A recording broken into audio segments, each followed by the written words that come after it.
Everybody, welcome back to the Saswat Does, and this is the fourth lecture of the Ray Optics series for class 12th. And in this lecture, we will talk about magnification by the mirror, because in the previous video we had just derived mirror equation or mirror formula, and in this video we will just show you what is magnification by a mirror, and then we will do some very good problems which will be mostly from the NCERT book.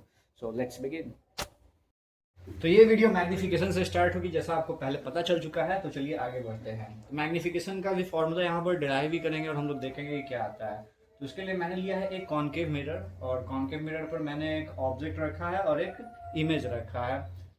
Basically image बनता है, ठीक है। तो यहाँ पर object का नाम A B है और उसका जो हाइट हमने ले रखा है वो एच ओ ले रखा है, ठीक है। तो इसका जो पोजिशन है वो बियॉन्ड सी है। तो आप देख रहे होंगे कि मैंने दो लाइंस दिखाई हैं और एक रे डायग्राम बनाया है, और इसका इमेज कहाँ फॉर्म हो रहा है, सी और एफ के बीच में। और ये रियल और इन्वर्टेड इमेज फॉर्म हो रहा है, जिसकी हाइट एच आई है और ये ए डैश बी डैश से डिनोटेड है। तो मिरर के मैग्निफिकेशन को प्रूफ करने के लिए हमने क्या किया, हमने दो ट्रायंगल का यूज़ किया और ट्रायंगल के सिमिलैरिटी की मदद से इसे प्रूफ किया। तो हमने ट्रायंगल लिया, एक लिया ए बी पी और दूसरा लिया ए dash B dash P.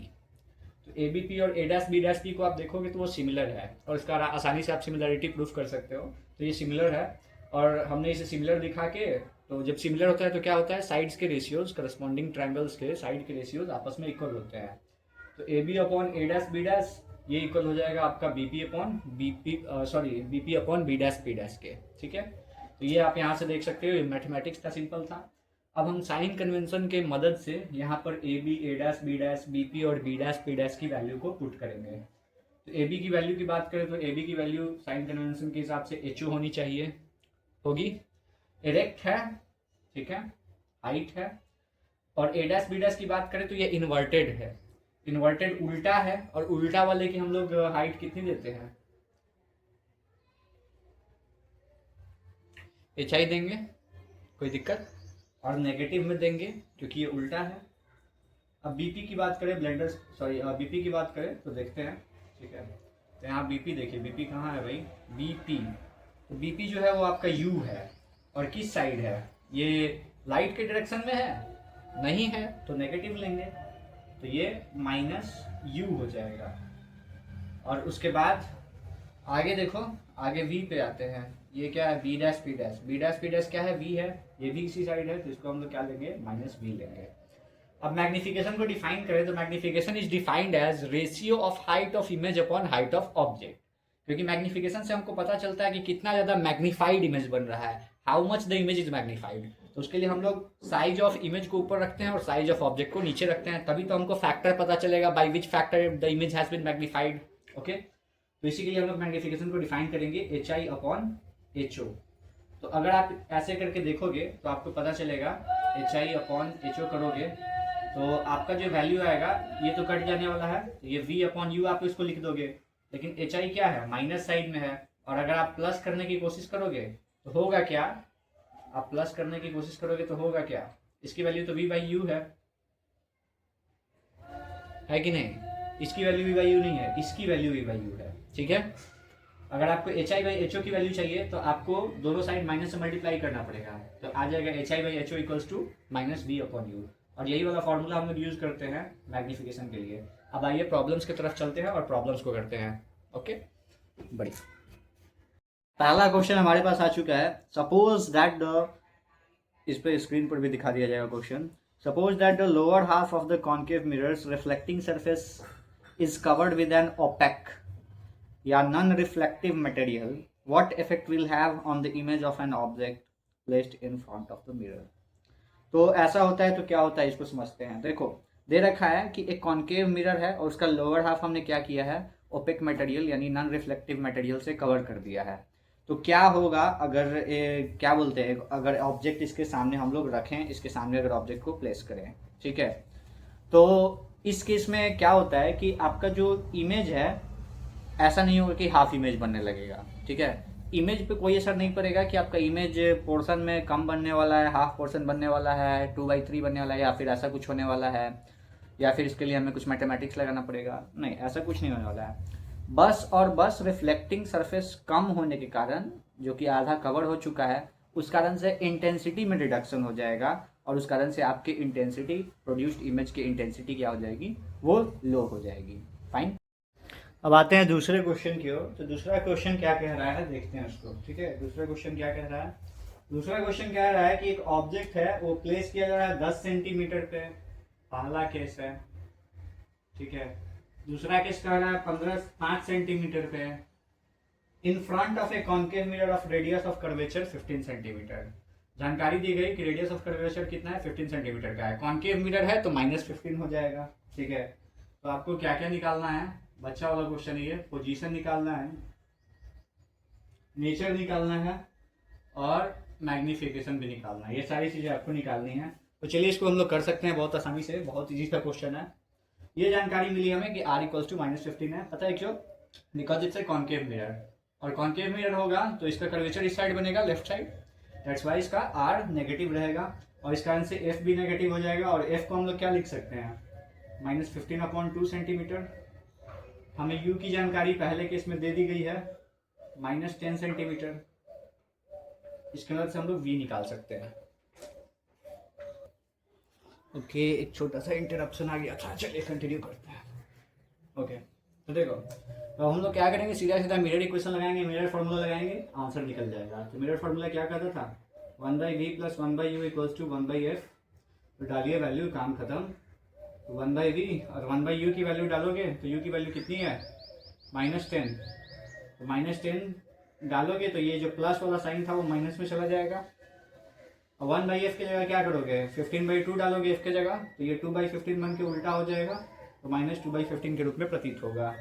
1/v की वैल्यू निकालोगे, क्या हो जाएगा, -2/15, ये ऐसा ही रह जाएगा। और यहाँ क्या हो जाएगा, 1/10 पॉजिटिव होके आ जाएगा।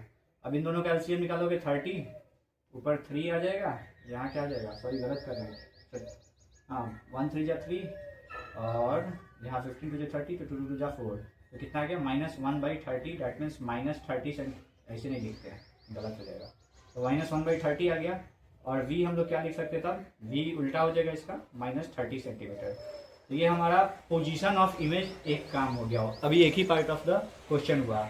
अब नेचर की बात करें तो ये आपको यहाँ से जानकारी मिलेगी। देखो, नेचर जानने के लिए आपको एक बात ध्यान में रखना होता है कि आपको m पता होना चाहिए। नेचर जानने के लिए क्या पता होना चाहिए, m। Nature depends on m यानी मैग्निफिकेशन। ठीक है, देखो अगर m नेगेटिव होगा तो एक केस आएगा, m पॉजिटिव होगा तो एक केस आएगा। m नेगेटिव होने का मतलब है कि इमेज आपका रियल बनेगा और इन्वर्टेड बनेगा। m पॉजिटिव होने का मतलब है आपका इमेज वर्चुअल बनेगा और इरेक्ट बनेगा। अब चलो, अब m के मैग्नीट्यूड की बात करें। m का मैग्नीट्यूड अगर ग्रेटर देन 1 है तो इमेज का साइज ग्रेटर देन ऑब्जेक्ट रहेगा,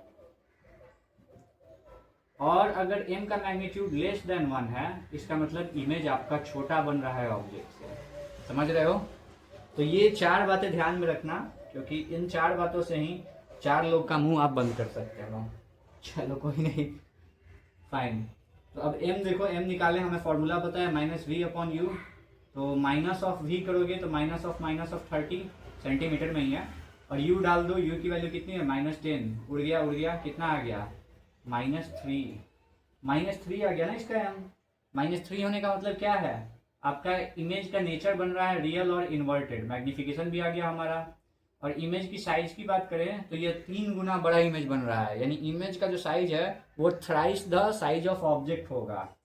फाइन, बढ़िया। अब दूसरे क्वेश्चन पे आते हैं, इसी का दूसरा पार्ट नहीं, दूसरा पार्ट तुम बनाओ यार। ओके, अब उस क्वेश्चन का सेकंड पार्ट तुम्हें बताना है, जहाँ u = -5 सेंटीमीटर होगा, और उसके लिए तुम्हें position, nature and size of the image के साथ साथ मैग्निफिकेशन, ये चारों चीज मुझे कमेंट में चाहिए। फाइन, आगे बढ़ते हैं। और ये वाला क्वेश्चन जो हमारे सामने चल के आया है वो बड़ा ही खास है। ठीक है, मैं इसे पढ़ के दिखाता हूँ और कोशिश करूंगा कि स्क्रीन पे भी लगाने की कोशिश की जाए, लेकिन स्क्रीन पे लगाने के चक्कर में यार एडिटिंग बहुत ज़्यादा हो जाएगी। कोई बात नहीं। ठीक है, तो दे रखा है क्वेश्चन में, suppose while sitting in a parked car you notice a jogger approaching towards you in the side view mirror of r = 2 metre. देखो भाई, एक पार्क कार है, यानी कार तो मोशन कर नहीं रही, ठीक है, और पार्क कार है, उसके साइड व्यू मिरर में तुम देख रहे हो जॉगर को। तो कार का साइड व्यू मिरर जो होता है वो हमने बचपन में पढ़ रखा है कि वो कॉन्वेक्स नेचर का होता है, और कॉन्वेक्स नेचर है और उसका रेडियस ऑफ कर्वेचर दे रखा है 2 मीटर, तो ये पॉजिटिव होगा रेडियस ऑफ कर्वेचर। यहाँ से तुम्हें क्या मिलेगा, यहाँ से तुमको मिल जाएगा फोकल लेंथ, और फोकल लेंथ क्या आ जाएगा 1 मीटर। फाइन। यहाँ बड़े बड़े डिस्टेंसेज हैं तो हम लोग मीटर में लेके चलेंगे, कोई दिक्कत नहीं होनी चाहिए। ठीक है। अब दे रहा है कि भाई जॉगर दौड़ते आ रहा है 5 मीटर पर सेकंड की रफ्तार से, तो भाई आपने बताना है कि स्पीड ऑफ जॉगर्स इमेज, यानी जॉगर का जो इमेज है वो किस स्पीड से दौड़ता हुआ अपीयर होगा मिरर में अगर जॉगर की पोजीशन 39 मीटर है। ठीक है। तो चलिए इसको देखते हैं। तो इसके लिए हमको दिमाग क्या लगाना पड़ेगा, इसके लिए हमको दिमाग लगाना पड़ेगा मिरर फॉर्मूला से। तो देख भाई, पहले तो आप क्या करो कि इनिशियली 39 मीटर पे जब वो है वो, ठीक है, तो आप उसकी इमेज की पोजीशन निकाल लो कि उसकी इमेज कहाँ बन रही होगी। तो देखो भाई 1/v plus 1/u equals to 1/f, ये तो हमारा मिरर फॉर्मूला था। यहाँ वैल्यू डाल दे भाई, 1/v नहीं पता हमें, बट 1/u तो पता है गुरु, और 1/u क्या है -39, तो 39 -39 डाला हमने, आ गया। और 1/f 1/1, कोई दिक्कत नहीं होनी चाहिए। 1/v की बात करें तो 1 प्लस 1/39 आ जाएगा, इधर से इधर चला जाएगा, आ क्या जाएगा 40/39 मीटर, यानी v की वैल्यू क्या हो जाएगी 39/40 metre. That's your image distance. अब देख भाई 1 सेकेंड बाद k हो जाएगा, आफ्टर 1 सेकेंड, 1 सेकेंड बाद जो ऑब्जेक्ट है वो भी 5 मीटर ट्रैवल कर लेगा, 5 मीटर ट्रैवल कर लेगा, यानी 39 मीटर दूर था, अब 34 मीटर दूर हो जाएगा 5 मीटर बढ़ने के बाद, यानी आप उसको u डैश लिख दो 34 मीटर, वो 34 मीटर पे आ जाएगा 1 सेकेंड बाद। बट इमेज की क्या होना है, इमेज का पोजीशन के लिए तुमको फिर मिरर फार्मूला यहाँ लगा के देखना पड़ेगा। मिरर फार्मूला लगाओगे when u equal to 34 metre, when u equal to 34 metre, उसके लिए 1/v, और यहाँ -1/34, यहाँ हो जाएगा 1/1, ठीक है। 1/v क्या लिख दोगे 1 प्लस 1/34, तो आ जाएगा ये 35/34, यानी आप इसको क्या लिख सकते हो v इक्वल टू 34/35 मीटर। इसको आप v डैश कहो, इसको क्या कहो v डैश कहो, ज़्यादा अच्छा लगेगा। ये v डैश की वैल्यू आ गई। अब आप v डैश को लिख सकते हो आसानी से, कितना है भाई 34/35 मीटर। तो आप v डैश माइनस v करो ना, तो v डैश माइनस v करोगे तो आपको पता चलेगा कि 34/35 और माइनस भाई 39/40, जे करो, ठीक है। जे करोगे तो मैंने तो भाई कर रखा है, तुम्हें करने में टाइम लगेगा, तो मैं फटाक से कर देता हूँ। ये आ जाएगा, कितना आ रहा है भाई -1/280 मीटर, ठीक है। चूंकि ये जो इमेज का अंतर आया, इमेज के पोजीशन में अंतर है वो 1 सेकेंड में है, तो हम लोग स्पीड ऑफ इमेज लिख सकते हैं जो अपीयर हो रहा है, वो क्या हो जाएगा 1/280 मीटर पर सेकेंड। ये क्या हो जाएगा 1/280 मीटर पर सेकेंड। अब ये माइनस में आ रहा था, इसीलिए क्या होगा जैसे जैसे पास आता है वैसे वैसे इमेज भी कोई आ रहा है भाई। So many interruptions but still we will do it, ठीक है। तो भाई जैसे जैसे ऑब्जेक्ट पास आते जा रहा है वैसे वैसे इमेज भी पास आते जाएगा, तो ये 1/280 मीटर घटेगा, मतलब डिक्रीज होगा इसका डिस्टेंस, क्या बोलते हैं मिरर से 1 सेकेंड में, यानी 1/280 मीटर ये पास आता दिखने का स्पीड है, ये माइनस में आता दिखेगा, ये -1/280 मीटर पर सेकेंड इसका आंसर हो जाएगा। That's your answer. तो चलो भाई बल्ले बल्ले, ओके फाइन।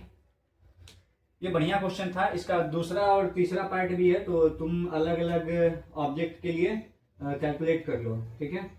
तो बी पार्ट सी पार्ट तुम्हारे लिए हो जाएगा। बी पार्ट में क्या रहा है 29 मीटर है, सी पार्ट में 19 मीटर है, ठीक है, और डी पार्ट भी है वो है 9 मीटर। तो ये सब तुम अपने प्रैक्टिस के लिए करना और मुझे बताना हो रहा है कि नहीं, ठीक है। फाइन, आगे बढ़ते हैं।